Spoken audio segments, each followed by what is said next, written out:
everyone, welcome back for another deep dive. We always love digging into the stuff you send our way, and today's no different.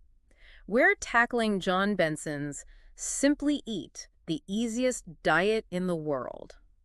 The title alone is pretty bold, don't you think? Yeah, definitely eye-catching. So our mission today is to really break this down, cut through the hype, and get to the core of what Benson's actually proposing. What are the actionable steps? What can you actually start doing to simplify healthy eating? Right. And one thing that really stood out to me is that this isn't your typical diet book. It's not just another list of foods to eat or avoid. You're saying there's more to it? Much more. Benson goes deeper to the underlying principles. He's talking mindset, the actual quality of the food you eat, and building habits that last, not just quick fixes. This is about making a real shift, not just a temporary change. Okay, so we're talking long-term change. Got it. And Benson maps this out in distinct steps. So let's start with the first one. Reboot your brain. It sounds kind of intense. What's that all about? Well, this is all about laying the mental groundwork. Benson introduces this exercise, a declaration of intent, where you have two columns, in the past and as of today. Why do you think he starts with this right off the bat? I think it's about getting you to really confront what you believe has been holding you back. What are the top 5 things, and this is personal, that have stood in your way? Not beating yourself up, but being honest about it. And then next to each of those past roadblocks, he has you set some big goals. Goals that are actually exciting, something beyond just like a number on the scale. Right, because just saying you want to lose 10 pounds, that's not necessarily inspiring, is it? Exactly. It doesn't fuel you the way connecting to a bigger why can. And Benson talks about how we're wired to seek comfort, to be right, to have certainty. But being right all the time can be a problem. It can be if it keeps you stuck. Think about it. The feeling of, I don't know what to eat, that can make us default to what's familiar, even if it's not the healthiest choice. So Benson introduces these challenge questions to push you past that.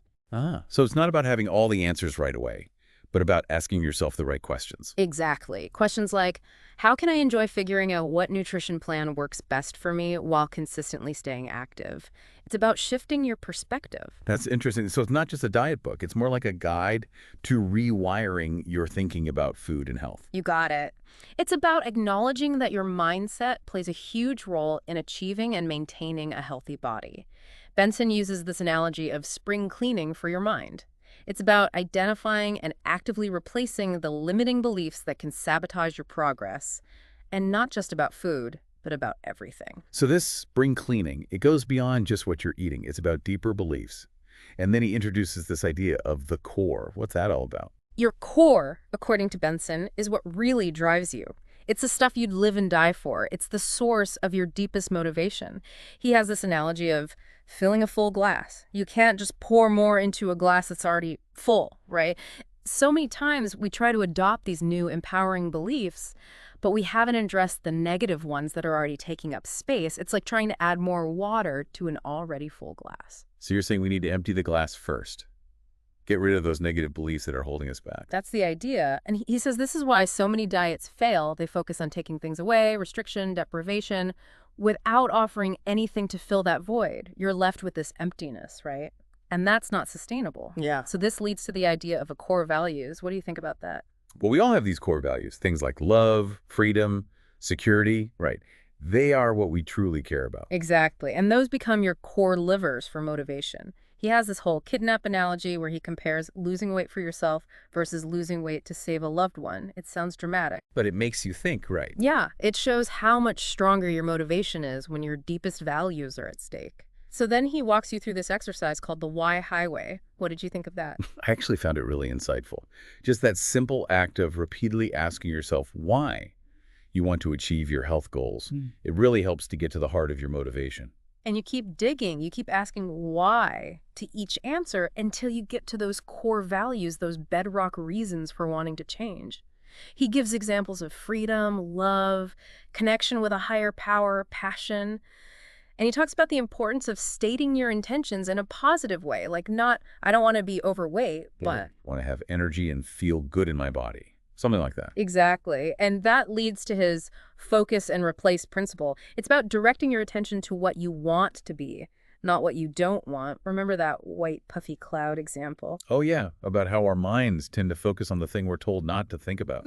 Right. And then even a small shift in language, like instead of saying, I am overweight, saying, I am currently carrying more weight than I desire. It's subtle, but it can make a big difference in how you feel about yourself. It takes away the self-judgment. Okay, so we've rebooted our brain. What's next? Well, now it's time to get physical with step 1, cleanse the system. Or, as Benson puts it, prep your pipes. Okay, prepping the pipes. I like that. Yeah. So what are we talking about here? A juice cleanse. It is a type of cleanse, but it's not about starvation. It's about getting your body ready to better absorb nutrients by giving your digestive system a good cleaning. Think of your intestines, your colon, stomach, esophagus like pipes in your house. And just like pipes can get clogged, our digestive systems can get sluggish, right? Exactly. And Benson's point is you can eat all the healthy food in the world, but if your pipes aren't working properly, you won't absorb those nutrients. He has the saying, you are not what you eat, you are only what you digest. What do you think of that? It makes sense. If you can't break down and absorb the nutrients, they can't do you any good. Right. And then he talks about things that can negatively impact your digestion. The passage of time, he calls it the law of entropy. Basically, things tend to break down over time. Then there's poor food choices, environmental toxins. And even negative thinking. He mentions the Japanese scientist Masaru Emoto and his work with water crystals, right? Yeah, it's a really interesting perspective. It shows how interconnected our mental, emotional, and physical states are. And he explains how sluggish digestion can drain your energy, maybe even contribute to chronic fatigue. So what's the solution? Well, he outlines this modified cleansing fast, ideally for 7 days, but at least 3. It starts with specific lemon water mix with fresh lemon juice, pure maple syrup, and a pinch of cayenne pepper, plus some fiber tablets. Okay, so lemon water for day 1. Got it. And what about days 2 and 3? Same deal, lemon mix and fiber. Then on day 4, you stop the lemon mix, continue with the fiber, and start adding small amounts of diluted vegetable juice, like tomato, carrot, or white grape. You also reduce any herbal cleansing capsules if you were taking those. So easing back in with the vegetable juice. Makes sense. Yeah, it's a gradual process. On days 6 and 7, you keep going with the vegetable juice and fiber, and then you start adding small amounts of fruits and veggies, cooked or raw.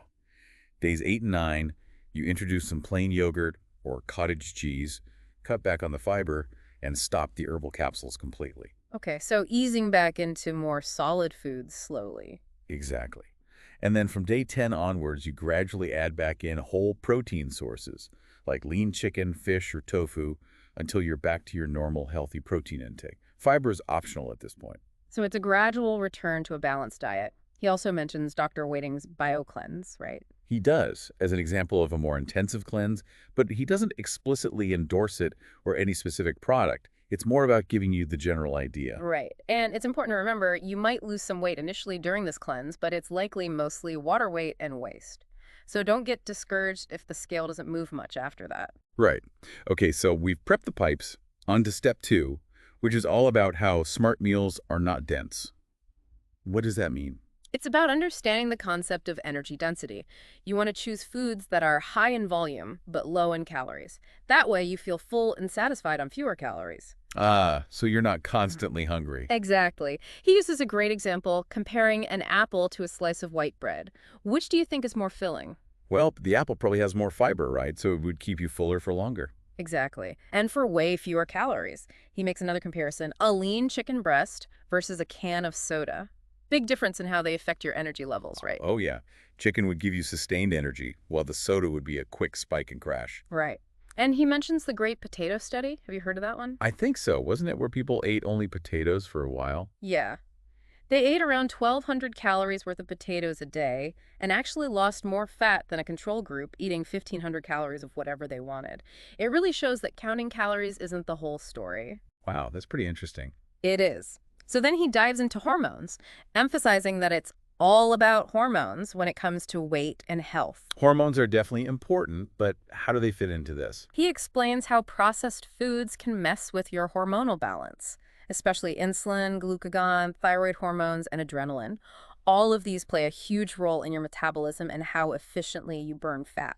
So the man-made foods, as he calls them, can disrupt our natural fat-burning processes. That's the idea. So he suggests prioritizing low-energy, naturally filling foods, like non-starchy veggies, fruits like apples and berries, lean protein sources. Makes sense. And lean protein has that thermogenic effect too, right? Your body burns more calories just digesting it. You got it. And he gives a simple guideline. Choose foods in their natural state with short, recognizable ingredient lists. Aim for lots of colors on your plate, at least 6, and make green veggies a staple. He even provides a helpful list of low-density foods to get you started. Okay, so lots of variety and focus on whole, unprocessed foods. What about portions? How much should you eat? He says pay attention to how full and energetic you feel about an hour after eating. You should feel satisfied, not stuffed or still hungry. Now, this next step is really unique, step 3. Count ingredients, not calories. He calls this the ingredients principle. Count ingredients, not calories. That's a new one. What's the thinking behind that? It's surprisingly simple. The fewer natural ingredients you eat, the leaner and healthier you'll be. He has these 5 commandments to guide you. Want to hear them? Absolutely. Lay 'em on me. Commandment number 1, no more than 5 individual ingredients per meal, always at least 2, with a little flexibility up to 7 sometimes. Commandment number 2 is eating in a specific order based on time of day. So carbs, then protein, then fats in the morning, and protein, fats, then carbs as the sun sets. Okay, so timing matters. That's interesting. What about the other 3? Commandment number 3, keep a food journal for 2 weeks, specifically logging the ingredients for each meal. Commandment number 4, all your ingredients must be natural, no man-made chemicals or artificial additives.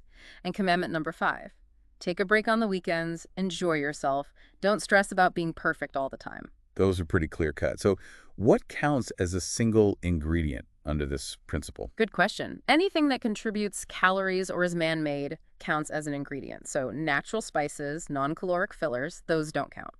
He gives an example with Chinese takeout. Those seemingly simple sauces are often loaded with tons of hidden ingredients and chemicals. So it's about being mindful of what's really in your food. Exactly. He encourages you to become a label lurker, really scrutinize those labels. And generally, if you can't spell it, don't eat it. Of course, there are exceptions, but it's a good rule of thumb. So for your daily ingredient count, he suggests aiming for 20 to 25 for max fat burning. Up to 30 is okay, assuming you're eating 3 meals and a snack. Adjust accordingly if you eat more or less. What do you think about this whole ingredient focus?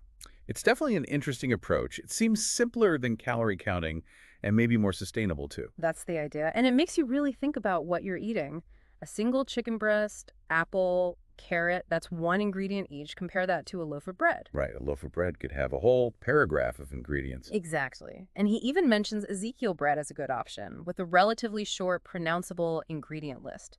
He really believes the simple shift to focusing on ingredient count could make a huge difference in combating obesity and all the related health problems. It's a compelling argument. And he doesn't get bogged down in complicated recipes. He even says it's okay to save up ingredient counts. So if you have a simpler meal, you can have a slightly more complex one later. Yeah, it's all about balance. He does caution against super restrictive 1 ingredient diets, like only eating bananas. That wouldn't be very balanced, would it? Yeah. And probably not very enjoyable either. Not at all. He stresses getting enough protein, carbs, and healthy fats. And he talks about how your taste buds actually change over time. As you reduce sugar and processed foods, you start craving them less. That makes sense. So let's say you start this approach, but you actually gain weight initially.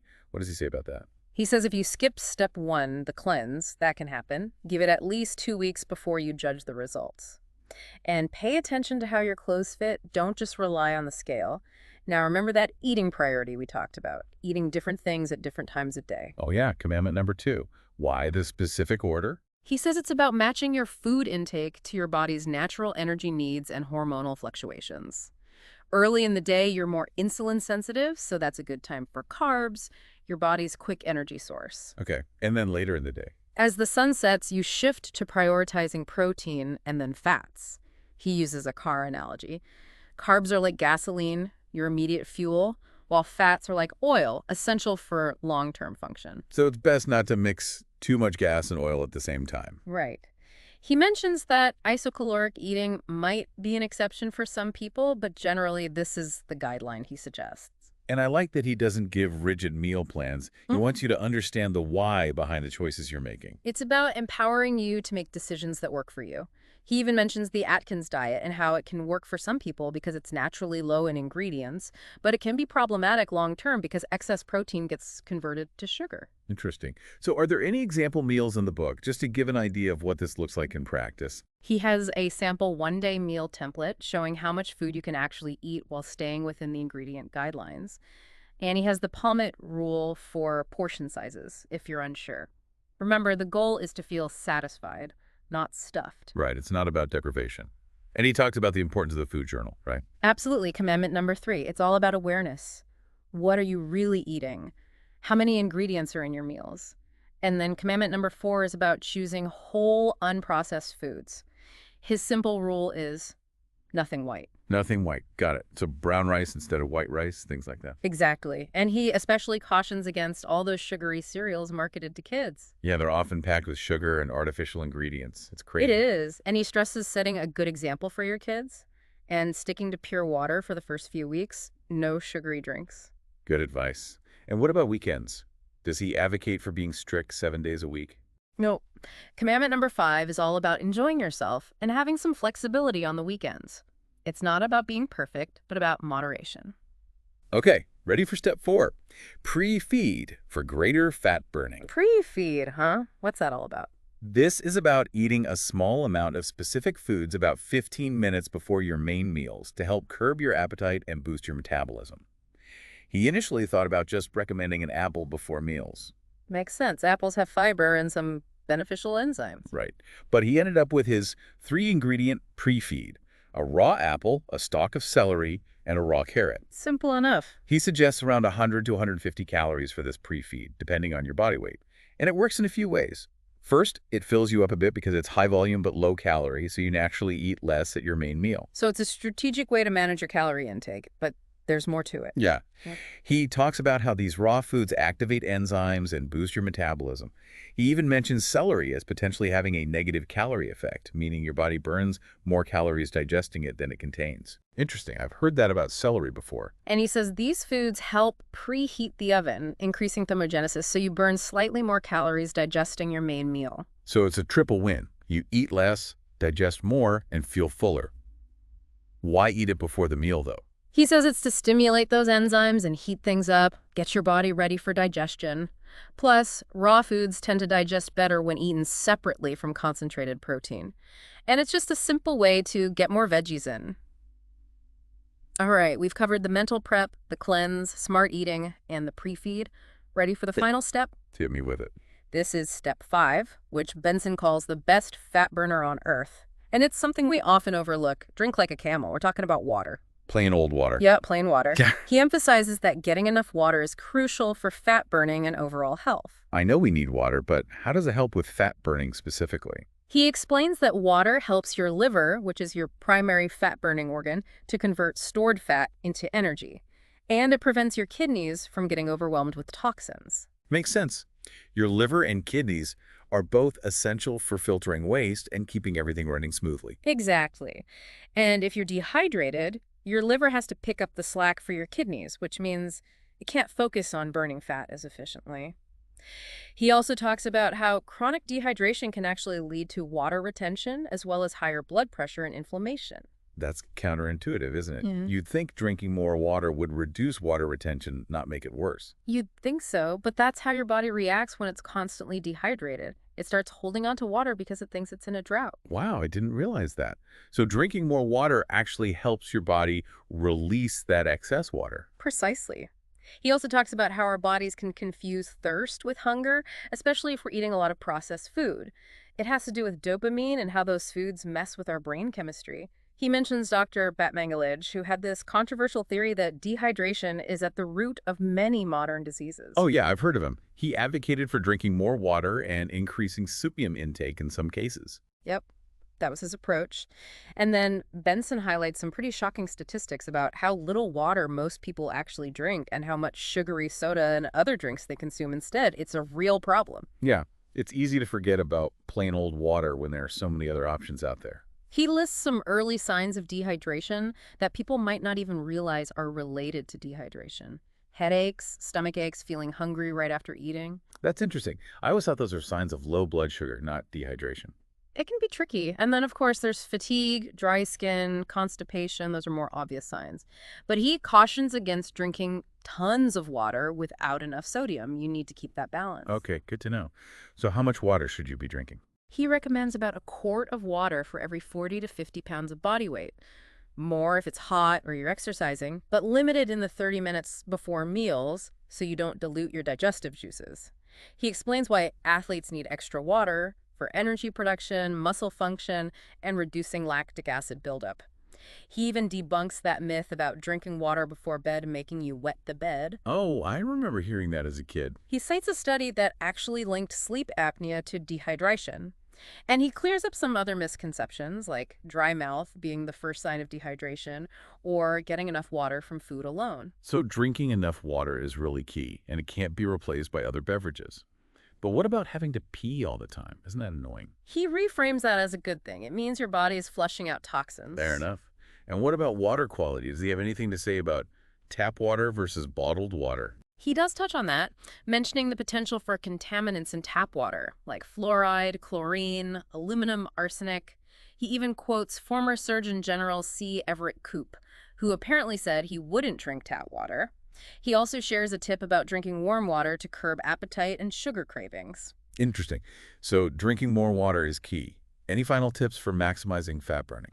He gives 5 secrets to even greater fat-burning success. Want to hear them? Definitely. Secret number 1, weights and walking. He's a big advocate for weight training. Yeah, building muscle is great for boosting your metabolism.